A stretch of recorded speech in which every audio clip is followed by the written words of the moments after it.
Christopher. What's up, Jason?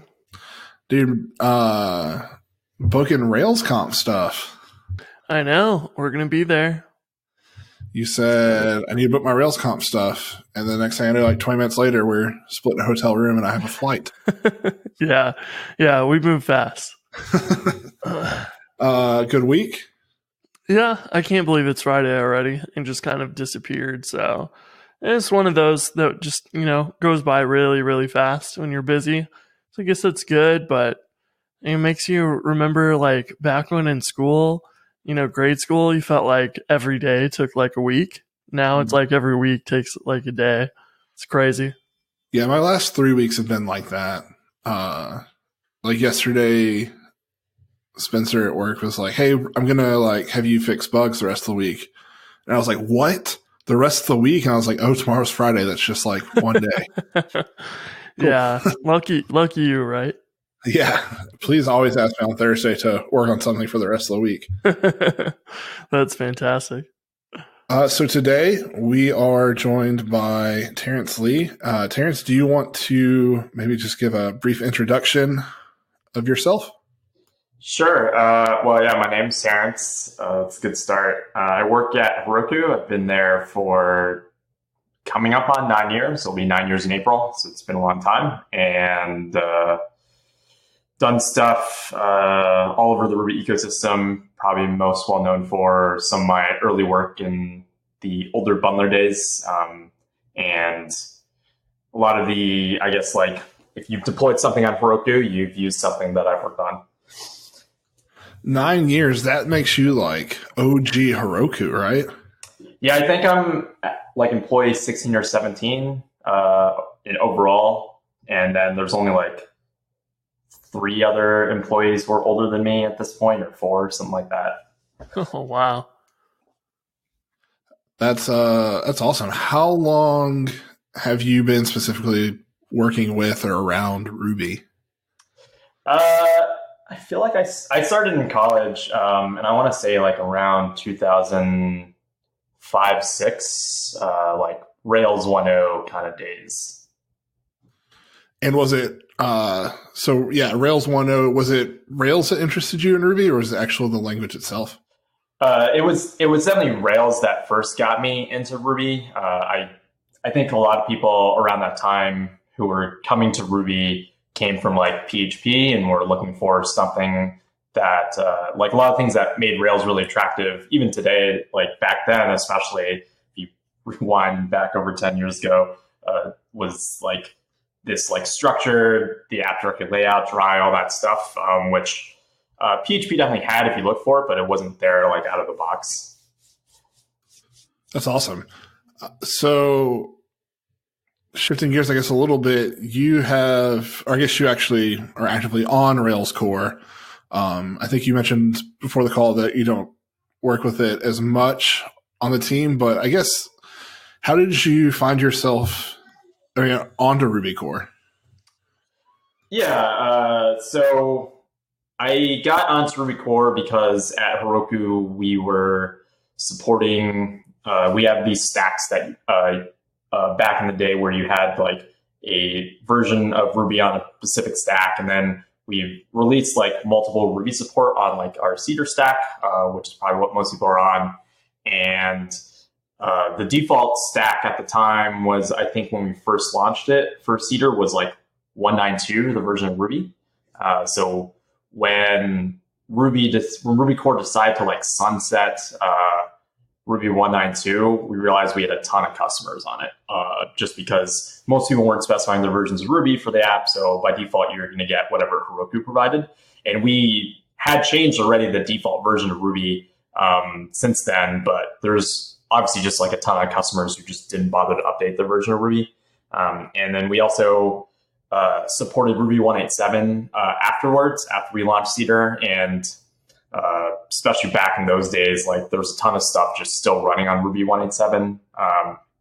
And so we didn't just want to like immediately drop support for those versions of Ruby, like when Ruby core was like, we're not going to support this anymore. And the sunset period wasn't like a really well graphed out process back then. And so I was doing backport for our customers, like security patches from newer versions of Ruby. And so instead of just like making them be these one-off things that just ran on Heroku, but you couldn't get locally, we talked to Mats, and I got brought on to basically be like the second or third release manager for Ruby 197 and 192, basically maintaining security patches for another year so our customers could pretty much move off of it. That's really cool. So it kind of came out of trying to help your customers on Heroku transition better, and then all of a sudden, like, you just kind of moved into that role for Ruby kind of as a whole for the next couple of years. Is that kind of a good way to put it? Yeah, I mean, it's kind of like if you're going to do the work and actually do the backporting, like you might as well upstream it to the rest of like the Subversion repository, and there's no reason to keep it, I guess, like private. Sure. That's awesome. So you've kind of hit on earlier, if you've ever deployed anything at Heroku, you've probably used something that you've written. I guess I'm really curious to hear, you've been at Heroku for a long time. What are kind of the different projects you've worked on there? Or maybe also like, what's kind of like your day-to-day look like? Yeah, so my day-to-day definitely varies to, I guess, start from the top. And it really depends on kind of the stuff that is going on in both the community ecosystem.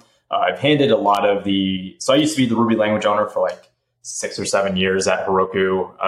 And then I handed a lot of that work off to Richard, but I still help out from time to time and still keep up with a lot of stuff going on in the Ruby community. Like I'm still on the Ruby security team for the language and stuff. So we get heads up on like what stuff is coming down the pipe with regards to some of those things. And so like as an example, like last year when Rails was working on the active sort stuff, like Richard was on paternity leave. And so I was looking at like, how do we support that on Heroku so it works like on the platform. And I worked with our legal team because we identified that like the software that was being used was using a open source license, AGPL, that wasn't supported like by like Salesforce. Like we actually had contracts that said we cannot run any AGPL software on any Salesforce infrastructure. And just like going through reading the licensing, like I know Basecamp actually pays for a license for that software. And we wanted to obviously like get it to work on Heroku, but also for the broader community to have a like better free alternative. So just working with the Rails core team, I was able to submit like a pull request that provided an alternative PDF compression thing to make that work. So it varies. So that's an example of like working with stuff in the community. But there's also just like doing support tickets. Like, so I'm on the languages team, and basically we have like language owners per language, and they're responsible for the entire experience of building and deploying an app, running the app on the platform, doing documentation, answering support tickets. So I help out with basic stuff across the board, across various languages, as well as just like internal infrastructure stuff as well. And probably most recently, I'm working on a ton of stuff around containers and kind of build packs. And we recently got this project called Cloud Native Build Packs in the CNCF as a sandbox project. So I'm pretty excited about that stuff. Awesome. Is there like a specific team you're on at Heroku, or you kind of bounce around? The languages team. I've been on basically some iteration languages team for most of my time at Heroku. I actually originally started in support for like my first 15 months at Heroku, and then have been doing language stuff for the rest of my time. Cool. I think you mentioned just now you've done some stuff for other languages at Heroku. What are some of those other languages you've supported? So we had like our Python person left last year, and while we were trying to hire someone, I was basically the steward and was maintaining our Python support for 2 months while that's been out. I've helped with like some Node.js security stuff that we've done like in-house. Like I've been paged for various things, and just from working in both the mruby community and can't really do Rails without Node, I feel like these days, at least on the front end side. So have exposure from that. And so I've helped out with some of that stuff, some stuff with Go. And so it's kind of been all over the board. And then we also support JRuby on the platform. So helped out a little bit with some of the Java stuff as well. Like we launched CI support, and I helped out with getting some of that stuff documented while our Java person was out on PTO. So pretty much every language, it sounds like. Yeah, a good mix across the board, for sure. That's cool. Another thing I want to talk to you about, mruby, M being like for embedded Ruby, correct? Yeah, embeddable Ruby, yeah. We haven't really talked much about that project on this show. And to be honest, what I have said about mruby so far is about all I know about it. So I'd love to kind of hear more about like use cases for mruby and like what you do with the mruby team. Yeah, so mruby is an interesting project, and in some ways I wish it was used more on various things. So I think one of the reasons that it isn't as popular in the Ruby community, especially on the Western front, because it does have a fairly small but vibrant community out in Japan. Like it's being used in commercial products as ways to like have pluggable stuff inside like firmware and other things.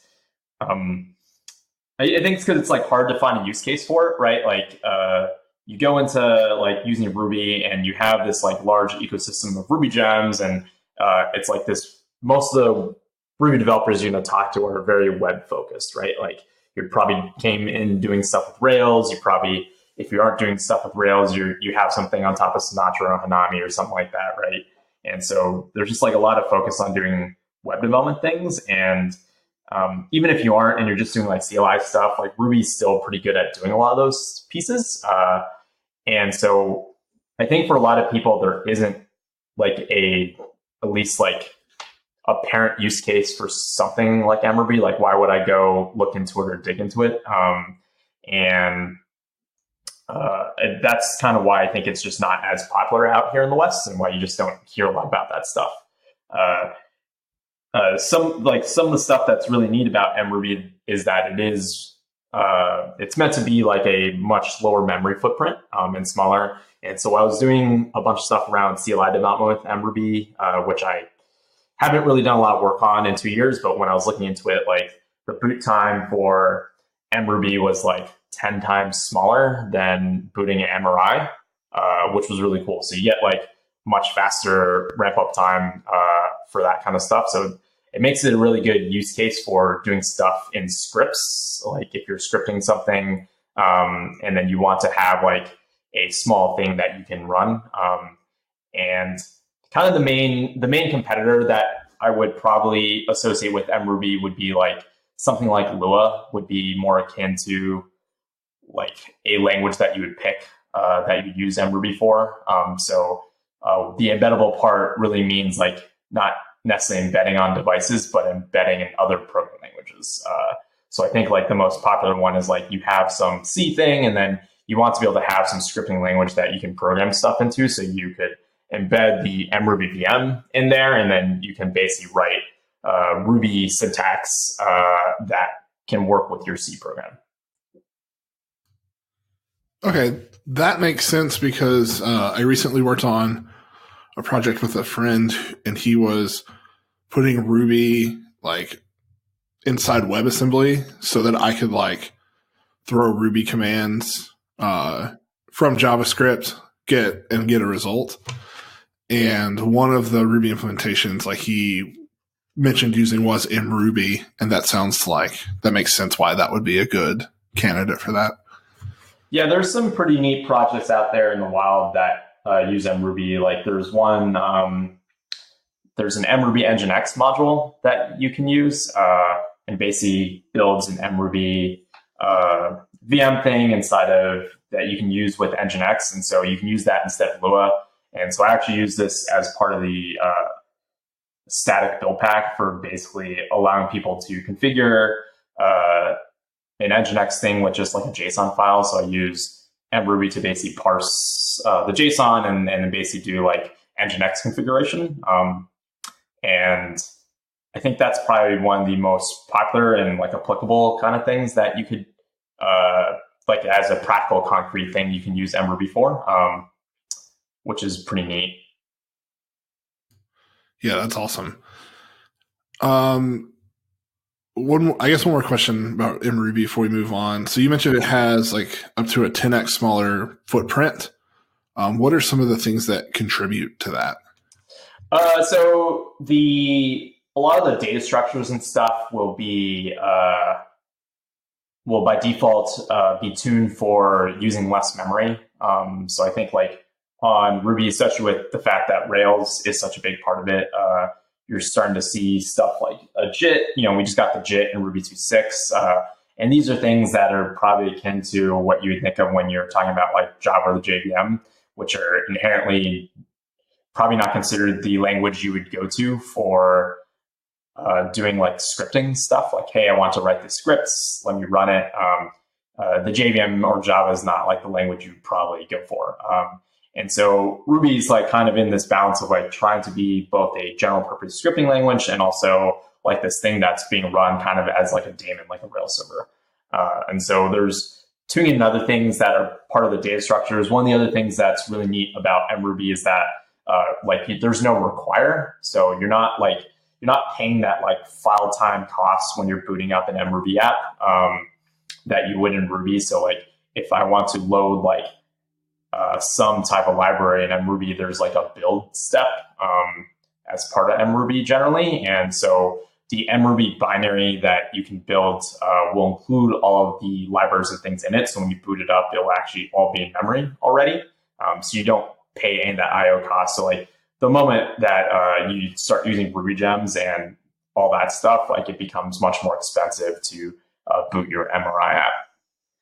And so that's like one probably the big differences. The other things, and since it's meant to be small, like by default, you aren't given access to like probably all the methods that you're used to. And so there's like an array extension library, for instance, that's part of the core that you can basically configure mruby to be like, oh, I need these methods, so please build with like this other dependency. And so by default, like the kind of core stuff is much smaller. So there is this kind of like, because of the use case it's being used for, to only like pull in the libraries that you actually need and not pull in extra stuff just because it's there. So the standard library, and there's like a core and standard library. So like core is much smaller, and then standard library is things that are built into mruby, but you have to explicitly like pull them in when you build it. And there's some things in mruby, because it's not just like an embeddable Ruby that is just the Ruby that you expect. So there is this concept that you need to pull in like all these other libraries into it. So things like operating system level concerns, like threads and things, aren't built into standard lib like they are in MRI, because mruby can be run on things that aren't like your desktop or a server, right? So it can also be embedded on ARM devices and cross-compiled for those things. So threading operating system level things and processes that you're used to in MRI don't necessarily make sense if you can't expect those kind of things under the hood. That's so fascinating. Another project you mentioned, you said you did some node work at Heroku, and you kind of hinted at that you did some Ember.js work. Are you a part of any kind of like Ember.js related projects, as far as like not like something built with Ember, but actual like Ember core itself? So most of my connections from Ember go back from my bundler days, basically getting to know Yehuda, and then he introduced me to Tom. And so over the last few years, I've helped out with various things like the Fastboot website and other things like the mrjs.com websites. I believe still, it's still hosted on Heroku. So I helped kind of broker and help with some of the sponsorship stuff there. Because of all the most of my help with Ember has been like infrastructure related.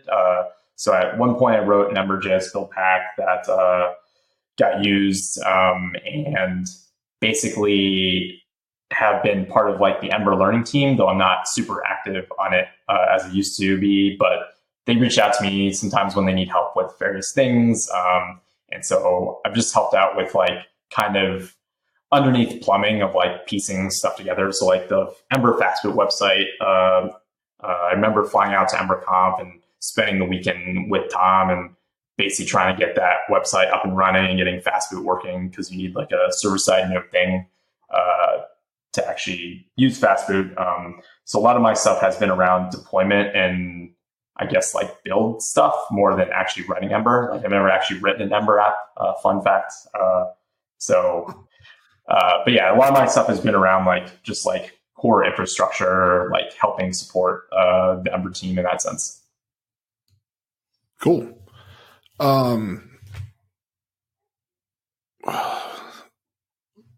Okay, before I move on to that, so there's several projects that you've mentioned you're involved in, or have been involved in the past. I'm sure there are others. What are like some of your favorites to work on or to be a part of? Just like general open source projects. Yeah. So, I mean, they've all been really, I guess, like great learning experiences. Probably the most nerve-wracking project I've ever been involved in has been Bundler. It was my first real open source project.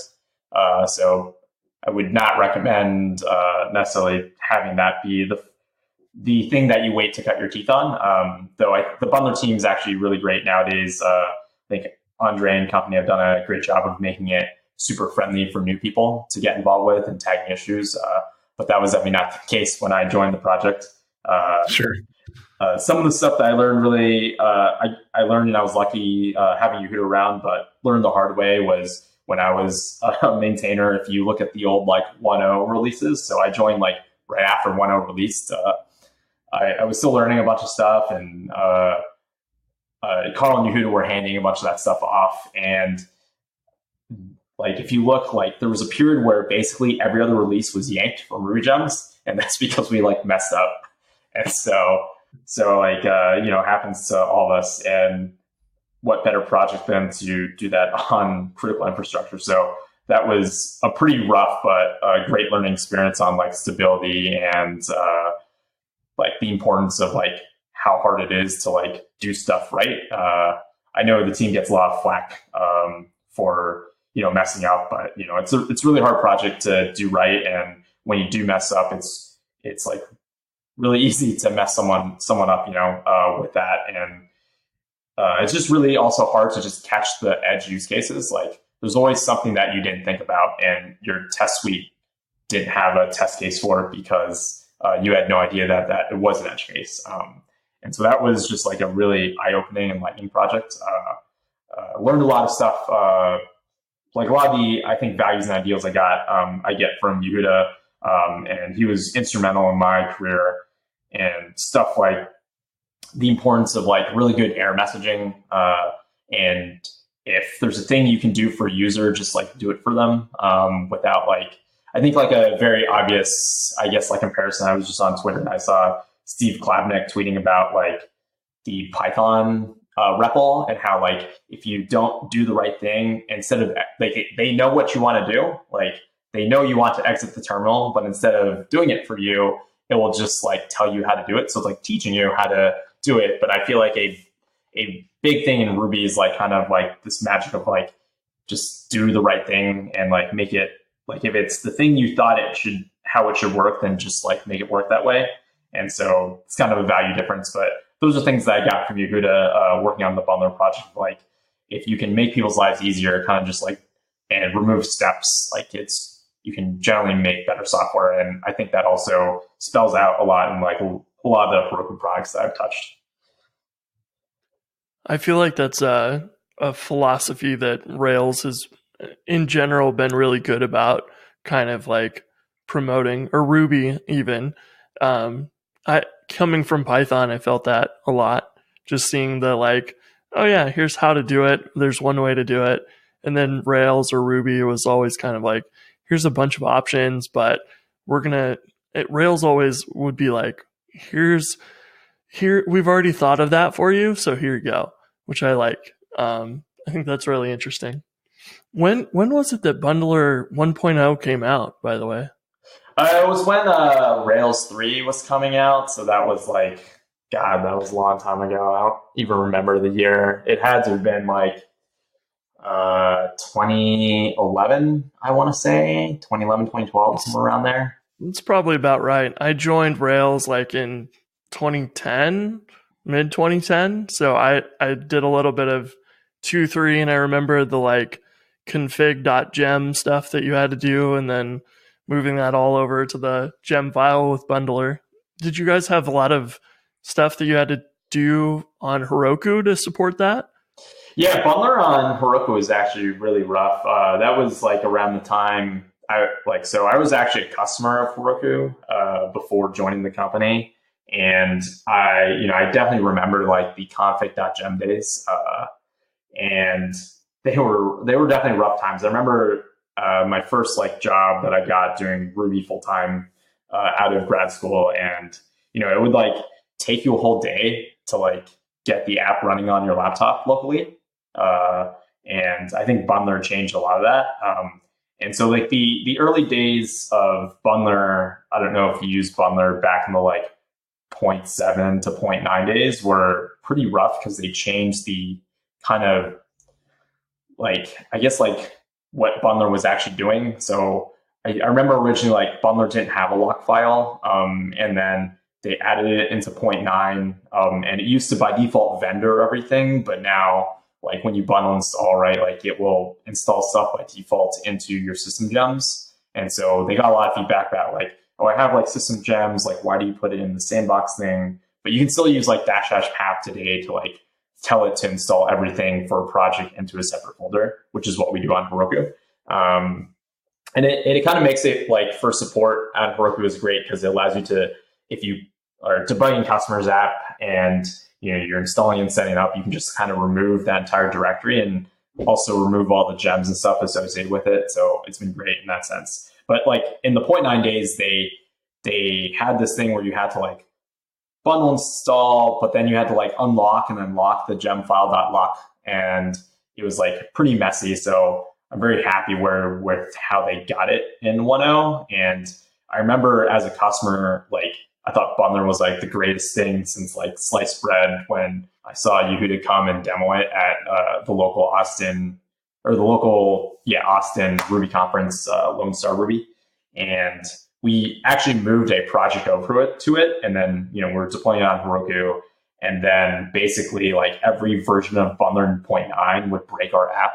So like every time Heroku upgraded Bundler, it was like a pretty rough experience just because like they weren't really compatible. So the backwards compatibility thing is the thing that is super, I guess, important and special to me. And so when I joined Heroku, it was like right around the time like Bundler 1.0 was coming out, probably in the next 6 months after I joined. And so I had a personal vested interest feeling that customer pain. So that's how I got involved with the Bundler project and basically worked with Carl and Yehuda on 1.0 and kind of the needs that Heroku had for it. And that's really how I got involved with the project. And they actually gave me like commit bit before I even like read any of the source code at one point. And they were like, here you go. Like you should be helping out the project.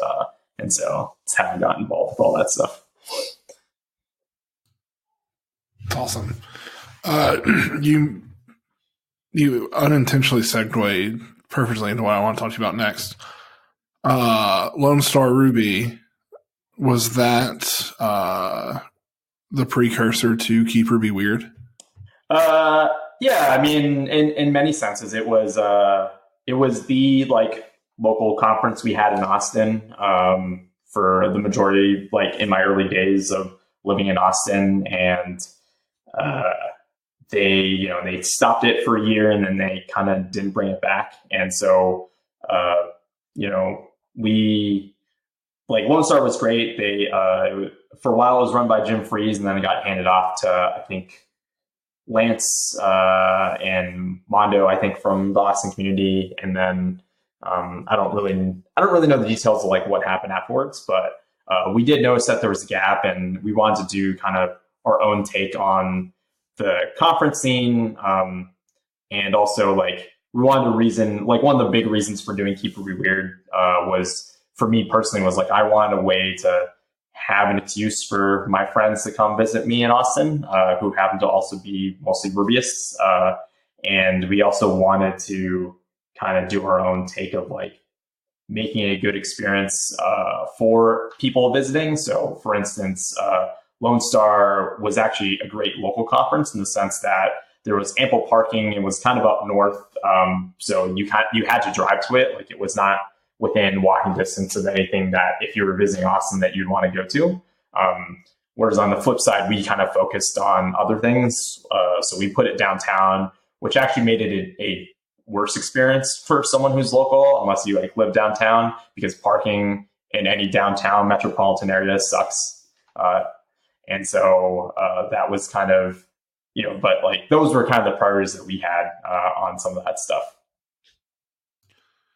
It's fascinating because, like, putting on a conference like is like a thing. Like, for me, like, I do because like there's a gap of Ruby conferences in the Southeast, right? Hence Southeast Ruby. But it is a little self-serving because I do like bringing Rubyists and like my friends, giving them an excuse to come to Tennessee. So I'm glad you said that, so I don't feel like a complete horrible person.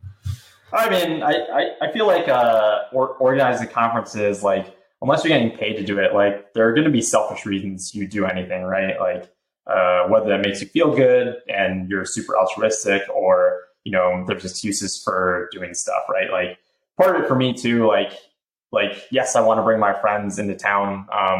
The flip side of that as well is, like, I also understand I'm very privileged and fortunate. Like, I've been able to travel a lot to a lot of conferences and be able to interact with all, like, one of the best things about going to conferences is just being able to meet, like, like we met at RailsConf, right? Like 2 years ago, right? Jason.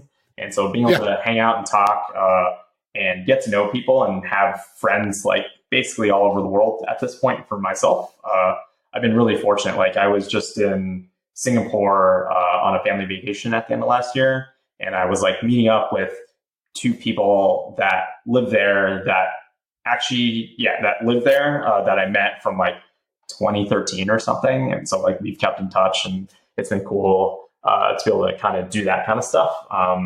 But like, that's a really, like, lucky, like, I definitely feel like that's like the 1% kind of thing. Like, most people who program generally, like, have like other, like, even if they are fortunate to have the finances to be able to do that kind of stuff, or their company's willing to sponsor it, like, you have other obligations. Maybe you have a family, you have kids, you can't like afford to travel. And so being able to kind of bring other people that, use their projects or have interesting thoughts and conversations to your own town, I think is a really, like, great thing. And a way for me, like the Austin community helped me really a lot early on in my career. And I wanted a way, it was kind of my way of giving back to the Ruby community that, supported me, like, in my early time. Yeah, it's similar for me. Like, I was fortunate enough, like, the company I was working for when I first started going, like, RailsConf was like, they would help pay my way. And I was thinking about, like, there's not a lot of companies that, I guess, like, there's a good number that do, but there's a lot that don't. And, like, I can't put together like a Ruby Central scale conference, right? But, like, I feel like I can, like, Honey, I Shrunk the Kids it a little bit and, like, bring it to a small city that's more feasible for, like, somebody from, like, Louisville, Kentucky to get down to Nashville. And so that's why, like, I'm glad regional conferences still exist. I'm sad that Keep Ruby Weird no longer exists, but I understand.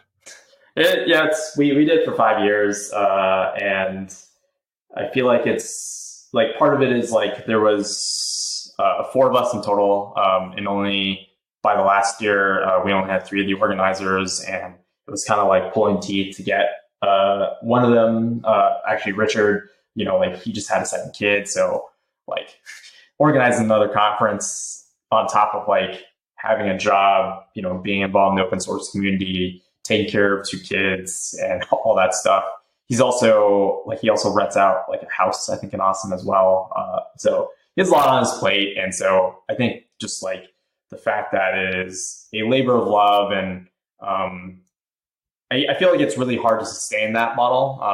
And none of us were doing it for the money. Like we never went into it. Like I didn't make a penny off of Keep It Weird for doing it for 5 years. And so like it was really about just like doing the conference and wanting to kind of have that experience.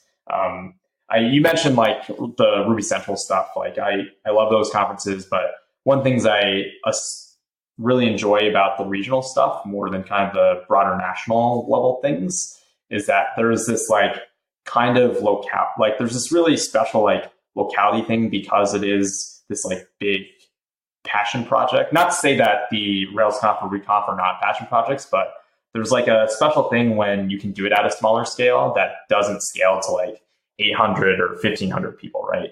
That you get to do like at Keep It Weird. One of the things that we did, we had a 90s theme this past year, and like one of the fun things was like, oh, what like 90s things can we do? Because we had that like really amazing but terrible looking like website that we had for Keep It Weird that was very 90s themed, but modern CSS. It's phenomenal. So like we just ran with it. And so like one of the things that I did was like, oh, you know what was great in the 90s? Like Tamagotchi. So we like I bought like 3, I think, Tamagotchis that has like kind of icebreaker prizes. Richard does like this bingo thing where it like helps you get out of your seat and meet other people throughout the conference. And I thought that was just like a cool like 90s throwback. We had Keep It Weird like slap bracelets, and we bought ring pops and things like that. And I think some of that stuff just doesn't scale as well when you're doing a national level kind of thing.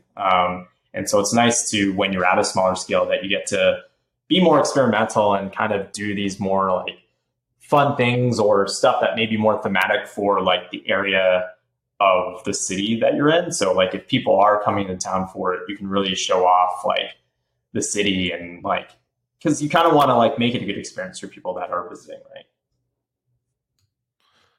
Did you have to pay like top dollar for Tamagotchis? I think you can get them on Amazon. I think I paid like 20-ish per pop. So like you bought them brand new? Yeah, brand new. Turns out they still make them. Okay. I thought like they stopped making them in like 2001. So no, like if you go to Japan, they still make them. Like you can go to like electronic stores and have them. And I feel like there's been a resurgence of like 90s things recently, like just like retro style games, retro style like whatever, right? And so you can get Tamagotchis. There's even like while I was doing research on this stuff, like there's even some like really fancy Tamagotchis. So like you can get Tamagotchis that have, I think, like near field communication or some way to talk to other Tamagotchis, and like so you can have like this like weird Tamagotchi multiplayer kind of thing. But those are like $100 or something, so they get like really expensive. Today I learned that. I feel like I'm about to like in this episode and go down a rabbit hole. Yeah, that was the summary of like part of my organizing experience of this last Keep It Weird, where it's like what, like we were looking at like making pogs too. It's just like, oh, we can make custom. Remember those things like back in school? Like you can make custom Keep It Weird pogs and like have that stuff. So yeah, it was pretty fun. I remember talking to you, I think it was maybe 2 RailsConfs ago. It was right before I put on my first Southeast Ruby. And I was just so enamored, like, with all the ideas and, like, wisdom you shared. I was so sad. I am still so sad I never got to go to a Keep It Weird. It just seemed like such a, like, well-thought-out conference. I I mean, maybe it comes out that way when I talk about it, but like I feel like every conference has like stuff that it does really well and stuff that you kind of slide under the carpet a little bit. I don't know. Should we just talk about conference organizing? Happy to dig into that stuff too. Yeah, that's fine with me. Yeah, I mean, some of the stuff that I think was really because we didn't have a big budget, and I think 4 organizers is actually a lot of organizers, but it's not like having a full team behind it, like the RubyConf and RailsConf and Ruby Central and some of the other more professional conferences. I was actually involved with Heroku's 2 conferences we ran Waza both years, and so like that was completely on the opposite end of the spectrum where the company is okay losing like money on it and is willing to put money into it, and you can do like pretty high production stuff. And whereas Keeper Weird felt like the complete opposite, where it's this like scrappy thing where it's like trying to minimize the cost but still make it a special event. One of the things that I remember telling you back at RailsConf was, like it's a lot of work to put on a conference. So in order to not burn out, like you got to be respectful of your own time too. But like pick the few things that you want to focus on and like kind of just do the bare minimum that checks stuff off for the rest of it. And that I think really works really well for us at Keep It Weird. So as an example, like we never had like banner ads or like, I guess like proper like stuff that like if you went to our venue, you could not tell it was a Keep It Weird conference. We did it at the Alamo Draft House Ritz, which is on 6th Street in Austin. And if you went into the theater, which we rented out, like there's nowhere that was a sign that said you were at Keep It Weird. So we just like didn't do any of the like kind of bare minimum stuff that I think a lot of conferences do that like makes it feel like a conference that you're going to. And I think at this last one, there's like 2 theaters and there was only a sign that was said like weird one way and like not weird the other way. And so that was like kind of our only signage. So like, it was like, we just didn't do a lot of kind of the other stuff that I think you'd come to expect when you go to a conference. And that, like having a weird theme, I think just like allowed us to play on that and be like, well, it'd be weird to not do that thing. And so I think that we're really lucky about having that kind of stuff there. So like there were certain things that we did care about, right? And so each of the different organizers had things that were really important to them. So like Caleb really cared a lot about like name tags, like the signs that you wear to tell people who you are. And so we went through a bunch of different renditions and kind of settled on this like wood style thing for, I think like years, I want to say 2 to 4. I think we did plastic, like a plastic thing from the same guy this last year. But he just like, he put all this time and energy because he wanted to have a thing that you didn't want to throw away. Like, I feel like if you go to a lot of conferences, you get these like plastic, whatever name badges. And like, you end up with like, they were special when you go to a few of them, but then like when you go to a bunch of them, you just have like this large collection of them and you kind of just like toss them out unless you're just going to collect all of them. And so we want to have a thing where like you would feel comfortable like wearing it at not Keep It Weird. So not a lot of branding, a little bit to know that you're at Keep It Weird, but like it's really about the person, right? And so like most of the text on there was no text that said Keep It Weird. It made like, I think at one point we had keep and then whatever your name was weird. One year we just had the weirdo. And so like there was a lot of stuff where it's like, it was this thing that felt special and that you wanted to keep. Our first year we had name tags that were these like little chalk like paper. And then we paid a calligrapher to like hand do each name. But unfortunately, if you got it wet, like it would kind of wipe away because it was chalk. So not a great idea in hindsight, but it was like pretty cool, Sure. Concept. And so, like kind of picked a few things. Like for me, like I cared a lot about the content, the schedule and speakers. And so the stuff that I did was I like picked speakers up. I hand wrote them, thank you notes. We would all work on speaker gifts, stuff like that. But then like just kind of some of the experiences that I enjoyed being a speaker and trying to bring those things to our conference. Yeah, the 2 things you told, well, out of all the things you told me, 2 of which that like I took away and did like my first year and have done since were the handwritten note for each speaker. Because I think like speaking at a conference, like, oh man, like that would be so nice to know somebody took like 3 minutes to sit down to like tell me they cared. And then the other thing, you talked about like having long breaks between talks. And so that's something we've done every year is we do literally just 30 minutes for talk and then a 30-minute break right after. So we don't do like Q&A. We just do like, if you want to ask questions, go find the speaker during this 30-minute slot. And that is probably that thing right there is the thing, like when I get feedback from the conference is the thing people love the most is all the time to like meet people, which lines up like super well with what I wanted. And that like, kind of like you said earlier, like going to a conference affords you the opportunity to meet so many people you wouldn't normally meet. So, yeah, to give credit where credit's due, I actually got that from Ruby Lungdemann, which is this conference in Lyon, France. They actually had that exact format, and it was really awesome. And so I'm sad that that conference isn't around anymore, or maybe it's coming back, but I don't think it is. But yeah, they were, I think that was the first conference I went to that had that exact format. Their ideas living on through other conferences. Terence, thanks so much for joining us. Chris, do you have anything else you want to add, ask, anything like that? No, I was just quietly listening to organizing conferences. You guys have been, it's just an enormous amount of work. So huge respect to you guys for doing that. It's like, I remember going to, Ruby Midwest in Kansas City, like got dragged out to that one time. And that was kind of where I got into the community. And so I feel like putting on these conferences, especially the small ones where you can go meet everybody, are just like really valuable. So yeah, thanks to you guys for that.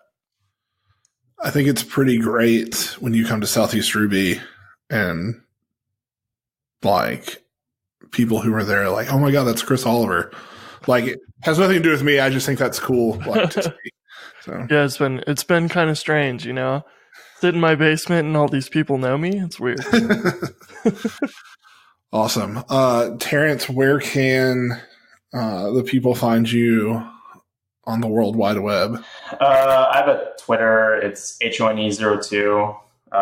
Always feel free to reach out to me that way. That's probably the main way. I think I talk to people via conference stuff. Other than that, I guess you could always actually just open a support ticket at Heroku and then in the ticket say, please assign this to Terence. I've had people do that before. And then my email is my Twitter handle at gmail.com. So you can always email me that way as well. Awesome. What's the next conference you're going to? The next one is DevNexus, which is a Java conference. I'll be going to that in March, I think. And then hopefully I'll be making my way to Kaigi, and then I will definitely be at RailsConf as well. So at worst, you'll see me at RailsConf, I guess. Awesome. One other thing, did I see you on the committee for another conference in Europe? Heroku. I don't know how Floor wrote me into doing stuff for Heroku, but I saw that the other day. I was like, wait a second. That's awesome. Yeah, we were hanging out in Code Days, PJ's conference out in Buffalo, and I was telling her about Keeper Beach stuff. It was like our last year, and then Heroku just ended, like last one. I don't know if you guys know how Heroku does their stuff. It's actually really cool, and I kind of wish there was something like this in the US, but they basically have this conference that rotates around Europe, and so basically each city that wants to host it the next year, kind of like the Olympics, they do a presentation, and then there's some voting mechanism that changes from year to year, whether it's noise or people do ballots, but eventually a city that is the most popular one gets picked, and all this stuff gets handed off. So it kind of averts this whole burnout problem, because it's always a new team, and the old team is around to always help out and give advice, and you have all the years of experience. And it's been how some of the great European Ruby regional conferences have come about, like Railsberry. They did it one year, then realized they love organizing conferences. So they organized Railsberry for the next 3 years after that. And so it's definitely a cool thing. But Flora did a presentation for Rotterdam. So Heroku's going to be in Rotterdam this year. And we were talking about it. And then she asked if I wanted to help out with certain things. And so that's how I ended up on that committee, I guess. I think that's so awesome. Well, before I drag us down another rabbit hole, I'm going to end it here and talk to you later. Take care. Thanks for having me.